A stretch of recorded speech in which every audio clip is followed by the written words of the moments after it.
What's going on, everybody, and welcome back to the channel. So today we're going to be talking about the difference between limiters and clippers. We're also going to be going through when to use each in your beats to maximize the possibilities from each of them so that every time you make a beat, it just comes out perfect. So if you guys are ready, let's jump right into this.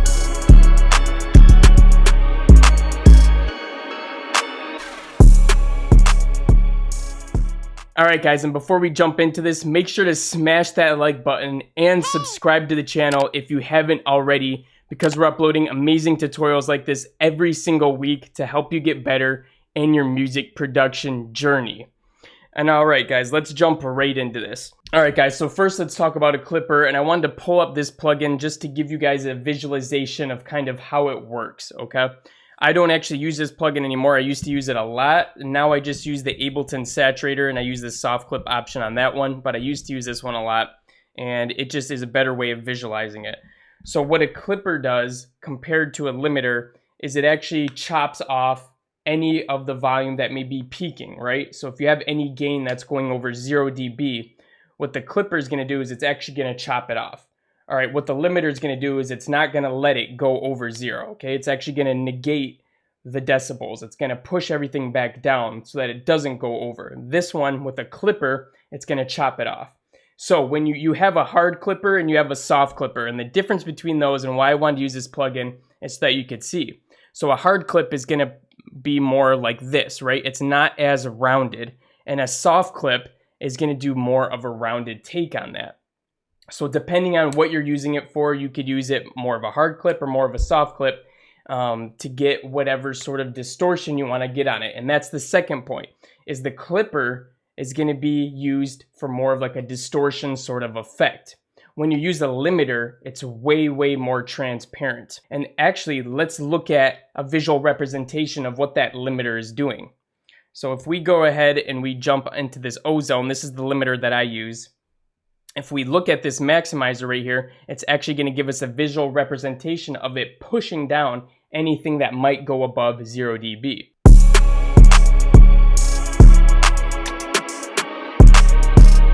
So you can see it's pushing down anything that might be peaking over 0. Now guys, I really want to talk about how I use both of these plugins in the mix so that you guys can do the same exact thing. Okay, so when I'm using the saturator, I'm usually using the soft curve because I want it to have a more soft curve on it. Now, if I wanted that to be more of a hard sort of a clip effect, I would change this to a hard curve. And as you can see, it makes it more of a hard curve here. Instead of the soft curve, it's curving it off softer. And that's just how it's going to clip that noise off, how it's going to chop off that excess gain that's going above 0 dB. So that is how I use it. I use the soft sine curve and I make sure that soft clipper is on so that it clips it and it does it with that sort of a wave effect right there. Afterwards, after I got that nice bass hit and the 808 is giving me that soft distorted feel, that is when I put on my ozone, which is like the mastering plugin that I like to use. One of the most popular. I recommend that you use it as well. The last thing that I'm going to put on the mastering chain, that they put on the mastering chain too when you do it by default, is the maximizer, which is their limiter. And what I'm going to do with the limiter is I'm actually going to push this threshold down until everything gets louder, as loud as it can get, before it starts losing that punch, right? If I were to take this and keep pushing it down, it's going to destroy what it sounds like. It's going to destroy the mix. The kick is not going to sound good anymore. It's going to lose its body. It's going to become really thin, and it's not really going to punch like you want it to. Okay, so it absolutely destroys that. So you want to find the sweet spot when you're using a limiter. So right around 3 is where the sweet spot was at. It's where the mix was still hitting really loud, but it wasn't making anything thin. It wasn't changing how the mix sounds. I want it to be as transparent as possible, and that's when you would use the limiters to get that transparent effect. So definitely don't push it too much.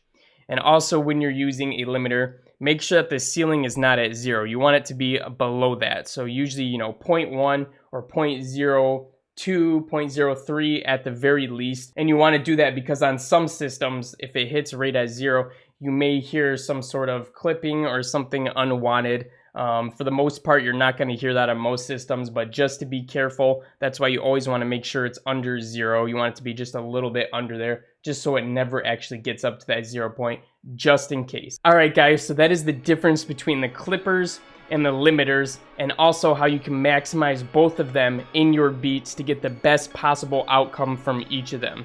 So I hope you guys liked that one and you learned something from it. If you haven't already, make sure to smash that like button for us and subscribe to the channel, because we're uploading tutorials like this every single week to help you get better in your music production game. And besides that, guys, make sure to follow us on Instagram as well, because we're also posting content over there all the time to keep you guys informed of what's happening in the community. And if you want, also join our Discord, because we're also dropping all kinds of different stuff in there as well. People are sharing samples, people are in there collaborating, drum sounds, drum kits, all kinds of crazy stuff going on in there that you're not going to want to miss out on either. So if you want to join the Discord, jump in there as well. It's free, so don't even have to worry about anything like that. And alright guys, that is it for today. I'll be catching you in the next one. Peace out.